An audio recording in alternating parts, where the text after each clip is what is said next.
Okay, I swear I pressed it. That was supposed to be aesthetic. Okay.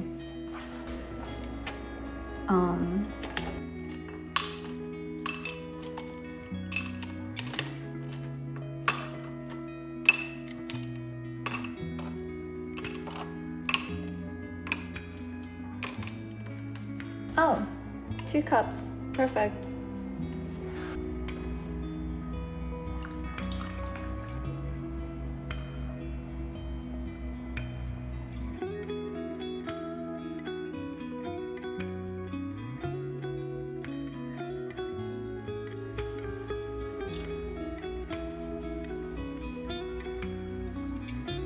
Okay, I feel a little better. I have a problem. Okay, I have 2 problems. First of all, I can't keep myself awake because my new meds make me so sleepy, and no matter how hard I try to stay awake, unless I'm physically like up and walking around, I will fall asleep. And my second problem is this. I don't know if I can even... How many do I have there? 1, 2, 3, 4, 5, 6, 7 books. All in one day. Right? 7?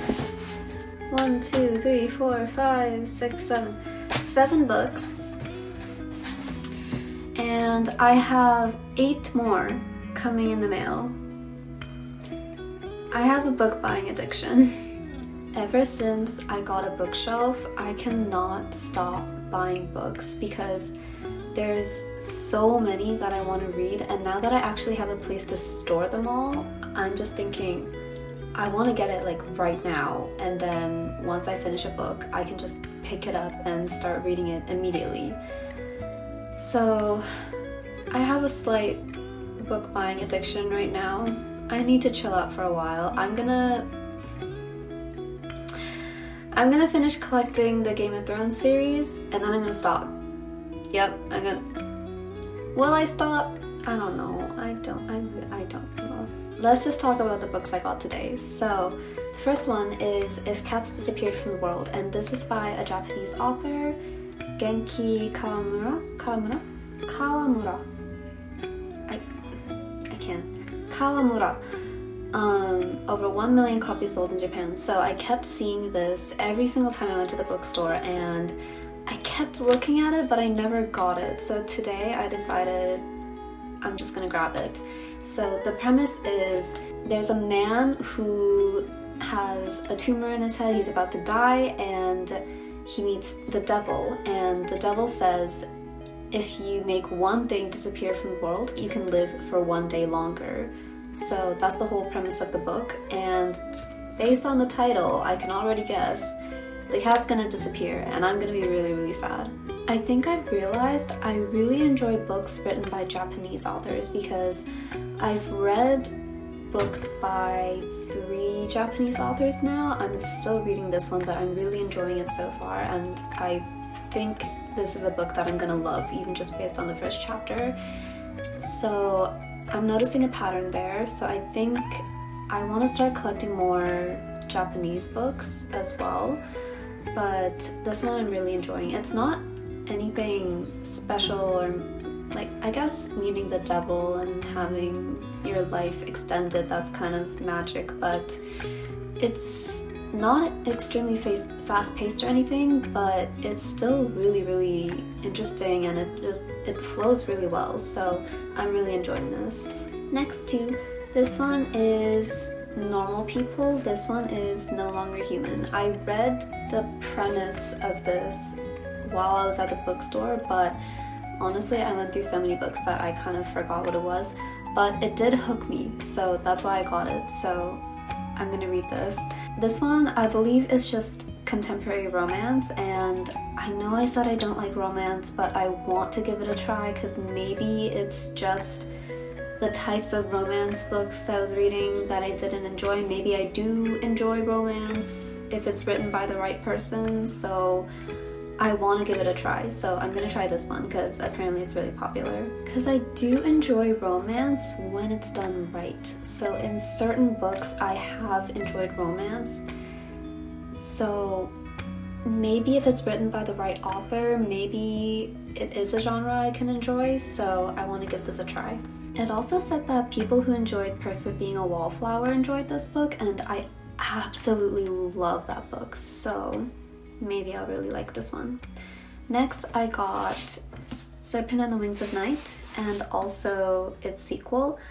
I believe there's 4 books out right now, and the 5th one's coming out in August. I didn't want to get all of them in case I don't like it, but I literally asked ChatGPT. I gave it a bunch of books I like and don't like and asked it for recommendations and asked like, oh, would I like these 2 because these were on my list, and it said I would, so I got them.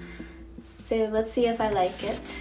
And next I finished The Cruel Prince, so I went and got this book and also the second one, but the issue is in the bookstore they have, well, they print these in 2 sizes. So in the bookstore they have the smaller ones, but they only had the 3rd book in the large version, and I have the 1st book in the large one, so I want all 3 in the same size. So I bought the 3rd one, but the 2nd one I had to order, so that's gonna come in a few days, I believe. I need a drink. My favorite purchase of the day is this giant book right here. This is Alice in Wonderland and Other Stories, Other Tales. So this has Alice in Wonderland and Through the Looking Glass, so it has both of them, and it also has other stories and poems, and it's absolutely massive, and I had to get it. Like, look how beautiful that is. How can I not get this? I also absolutely love Alice in Wonderland, and it was my favorite Disney movie growing up, and I absolutely loved the book, so I obviously had to get this. I just love anything that has an Alice in Wonderland kind of vibe to it. I think that's also why I like Murakami's novels so much. Just anything strange or unusual, I absolutely love it. And it's different from just regular fantasy as well. There's just a certain feeling that you get when you read books like this. It's just hard to explain, but I absolutely love Alice in Wonderland, so I had to get this, and this is now my favorite thing on my bookshelf. I have 8 more books coming in the mail, I believe. I have the Once Upon a Broken Heart series coming, and I wanted to get them in hardcover because they looked so beautiful, but they only had the paperbacks, so I had to settle for that. But it's hard to find English books in Korea, but I'm still excited to read them. And I also have the 2nd book of The Cruel Prince coming this week, and I also have Game of Thrones coming at some point, and the rest of the Red Rising series. Right now I'm reading the Da Vinci Code. I'm honestly getting through this kind of slowly. I'm on chapter 43 now. There's over 100 chapters in this, and it is interesting. It's also fast-paced as well, but it's just not really pulling me into the story, so it's I just can't really get into it. So I've been getting through this kind of slowly. I think I'm gonna read other books, but continue to read this on the side as well. I'm gonna have some candy and do some reading. These keep me awake for some reason. It literally says mood switch, stay bright, tension up jelly. So I guess it's supposed to give you energy, because there was this one time I came home from the city and I was so tired and I just wanted something sweet, so I went to the convenience store and I picked this up just because I like sour sweets. So I got this and I kept eating it, and I finished the whole bag because it gave me energy. So I don't know what's in this. It literally says refresh energy. So I don't know what's in this, but it helps keep me awake. It's probably not that healthy though. This is what my bookshelf looks like right now. I'm saving this space for Game of Thrones and other fancy hardcover books I get. I'm saving this space for the rest of the Red Rising series. Here, Once Upon a Broken Heart is gonna go there, and we'll see what else. I think I figured out why I can't get into this. I think it's because they keep switching perspectives. Like every single chapter, it's from a different person's perspective. So I think that's why it's just not really flowing for me, and it's just taking me a long time to get through.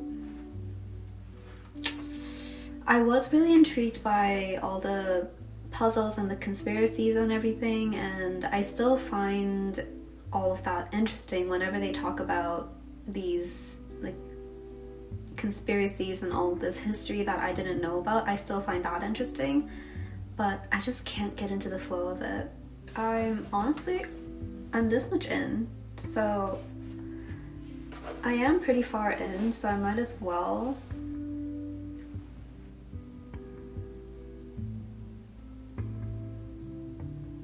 My room was cold, so I'm over here now, and I'm more in the mood for this one, so I'm gonna read this and I'll get back to Da Vinci Code later. Also, look how cute this bookmark is with the little flowers and the leaves. Super cute. They make a Doraemon reference in this, so I have to read this. The story goes like this. As usual, Nobita has been told off by his parents. Nobita goes to Doraemon for comfort, complaining, "They don't need to watch me so carefully all the time. I just want to be left alone."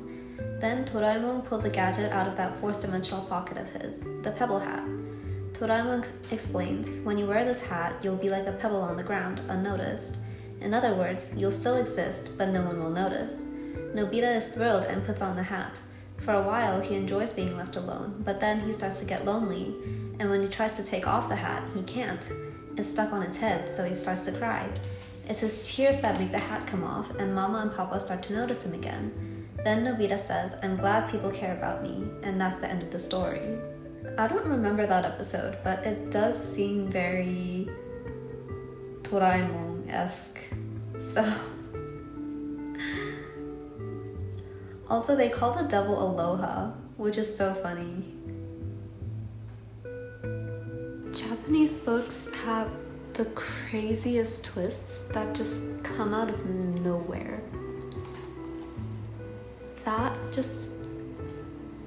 It feels so surreal.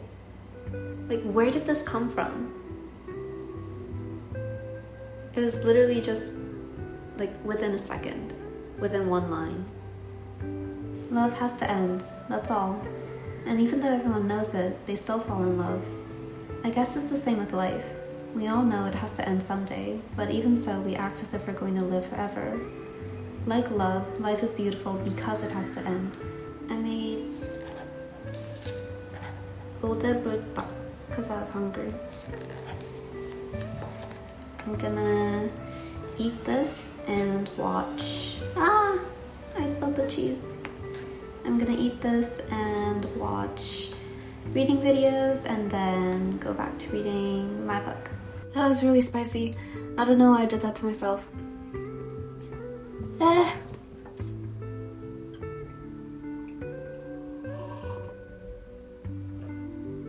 I also bought a coaster to stop water from getting on my desk, but it's leaking under the coaster and getting on my desk anyways. So that's fun. Okay, I've been watching a lot of Haley fan videos. It hurts to talk. I've been watching a lot of Haley fan videos because oh my god. I've been watching a lot of Haley fan videos. Whenever I'm on my laptop, I'm either editing or watching her videos, and in one of her videos, she just explained exactly why I like romance as a side plot, but not as the main plot. So when the romance is a side plot, there are two characters who are fully fleshed out and there's this whole plot going on around them. So when they come together, it's absolutely beautiful, and they have this whole history, and the relationship is just so, it has so much more depth to it. but for books like Powerless, where two characters are written for the sole purpose of just being each other's lovers, there's barely any plot, barely any character development, and it's just, there's no depth. So that's why I like romance as a side plot so much. That's why it makes me so giddy and it makes me so happy to read about. But that's why I get bored when I read books with characters purely just written to be each other's lovers and nothing else. That makes so much more sense now. And now I know what kind of books to avoid. But the thing is, even Powerless, they wrote out the synopsis as her being a powerless person in a world full of people who have magic powers or something like that, and she has to survive these trials and pretend that she has powers. So I thought that was going to be the main focus, but it wasn't the main focus at all, and it was, the entire book was just cringy banter between the two characters, and you really get no depth or character development at all. So I guess sometimes you can't really guess. I was hungry and all we had was kurtag, and now my mouth hurts.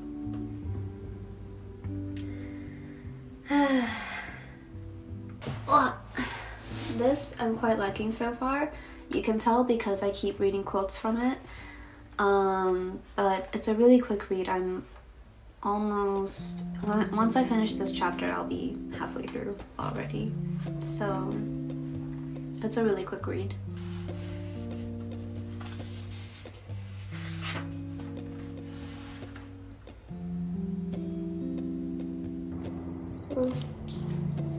이리 와봐. 이리 와봐. 이 손, 이쪽, 발. 어머. 자. I went to go take a nap because I was just so tired today for some reason, and I wasn't processing anything that I was reading, so I was like, okay, if I want this experience to be better, then I should be awake for this. So I took a nap, and this is actually such a beautiful line, but I couldn't appreciate it because I was so tired. Also, my allergies are acting up really badly because Thea's been sleeping in my bed and his fur is all over the place and I'm allergic to him. But anyways, if I sound different, that's why, because I'm all stuffy. The line is, "Life is a beautiful, magnificent thing, even to a jellyfish." He was right, even jellyfish are here for a reason. They have meaning. And if that's the case, then movies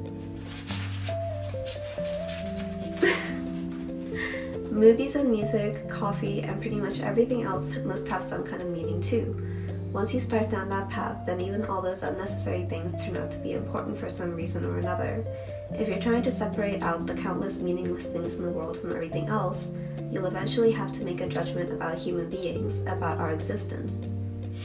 Also, in the clip of me feeding Theo, if you see him putting his arm, like putting his hand on my arm or lifting his back foot, that's because I trained him to shake all his feet before he eats.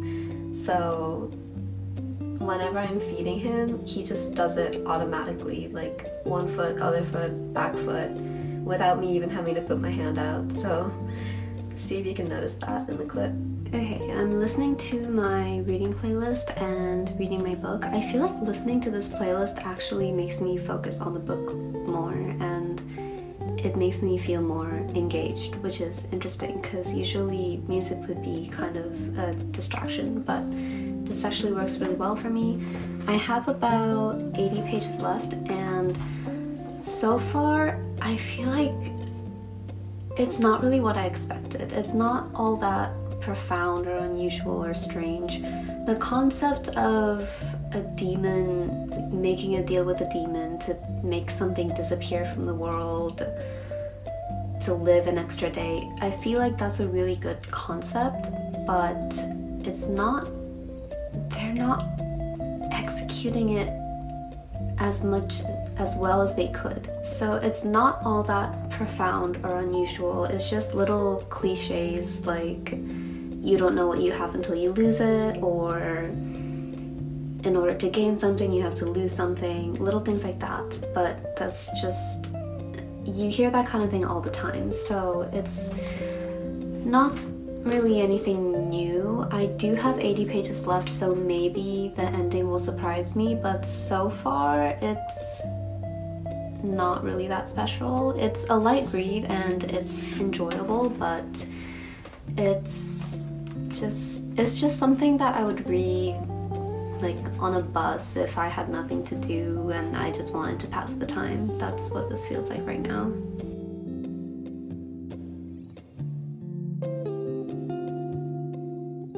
Okay, I feel like this is the book trying to be profound. It's talking about why do people need names? Why do colors need names? Why do flowers need names? Why do we need time?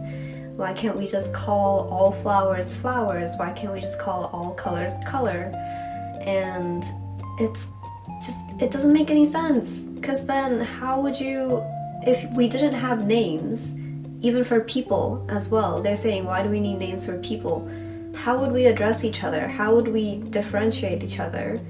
Like, you with a short hair, like, that doesn't make sense. And why do we need time? So we can organize, like, we can have a set schedule and have times to, like, for example, if we're supposed to meet up with people or make appointments, without time, it's gonna be all chaotic. Like, it doesn't make any sense. It's just... Okay, I won't judge until I finish the book. Okay, so this isn't actually the cat disappearing, but he's talking about how his first cat died, and it's reminding me of when my first cat passed away because he got sick, and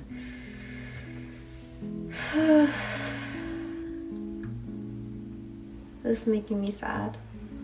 He's saying that before the cat died, he couldn't eat anything, he couldn't drink water, he could barely stand, and that's the condition my cat was in before he died. And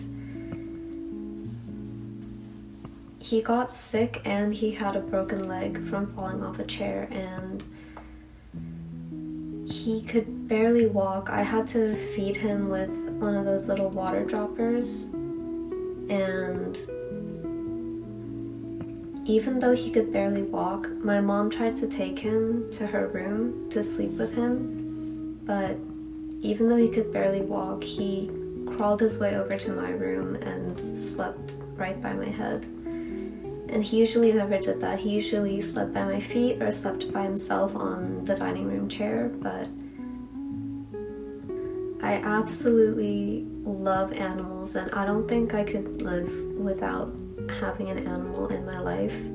And I absolutely love Theo to death. He's like my child, and now I'm thinking about how it's gonna be when he grows old, and there's still a lot of time. He's only 5, but it's making me really sad. I don't know if I should review this now or just let it simmer for a bit.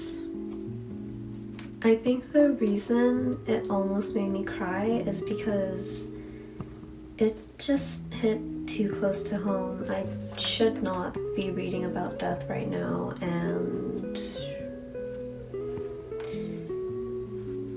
that was really sad. But objectively, the book itself, it kind of had the feel of Midnight Library, where you come to realize as you're dying, you realize your appreciation for life, and that's basically the theme of the book. So it has a very Midnight Library feel. It kind of had a similar experience where the beginning and the end were quite interesting, but the middle part kind of just seemed like a filler that the book could do without. I don't know if I would read this again. I think I'm gonna give it a 3 out of 5, meaning it was enjoyable, but I don't think I'm gonna be thinking about this after I put this down. I don't think it really left an impression on me. I don't think it was all that special, but it was an enjoyable read. So I give this a 3 out of 5. That just left me feeling so down and empty.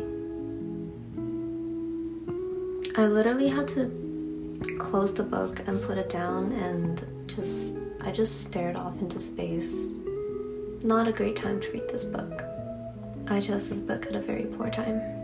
I don't think I should read anything about death for a while. I think I'm gonna stick to fantasy and just lighthearted books for a while, because the whole reason I got into fiction books was to escape reality. So I don't think I should be reading books about heavy topics like death.